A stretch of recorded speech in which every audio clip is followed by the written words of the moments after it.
Unfortunately, my father, who I worked with for many years, became ill. And it turns out that he had purchased a long-term care insurance policy. We had to make the difficult decision to place him into an assisted living facility, which is expensive. And we then sought for his long-term care insurance company to pay some of the charges associated with his care there. And when they declined to do that, I was forced to file a lawsuit against the company, and I did. And it was during that process that I realized how first of all, how neglected the field is. There was no law on it, nobody was involved in it, and how important the issue was. And after we were successful in that case, I made the decision to make a career shift and start assisting other elderly people and their families in the same or similar circumstance. And that's what I've been doing. As a family, as a child of an elderly and infirmed parent, the experience was shocking for me.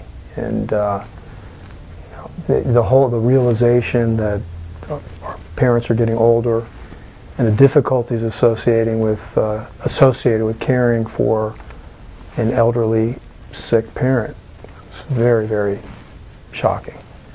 And that was another reason why I felt that this was a very, very important thing to do, to help other people deal with their parents and the problems that they associated with caring for their parents. It was about, I'd say about 4 or 5 years ago. And since then I've been involved in hundreds of cases.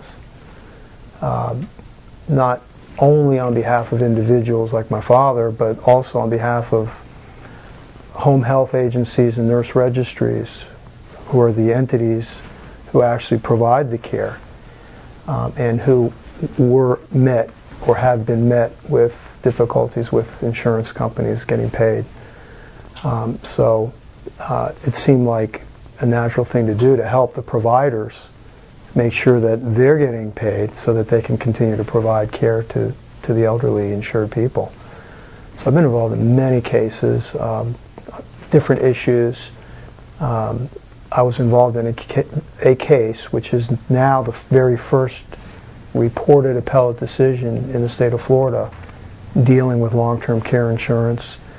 And we've also had some trial court rulings that are very significant in the field of long-term care that I believe have opened the door to elderly people being able to access their benefits under different scenarios like assisted living, things like that.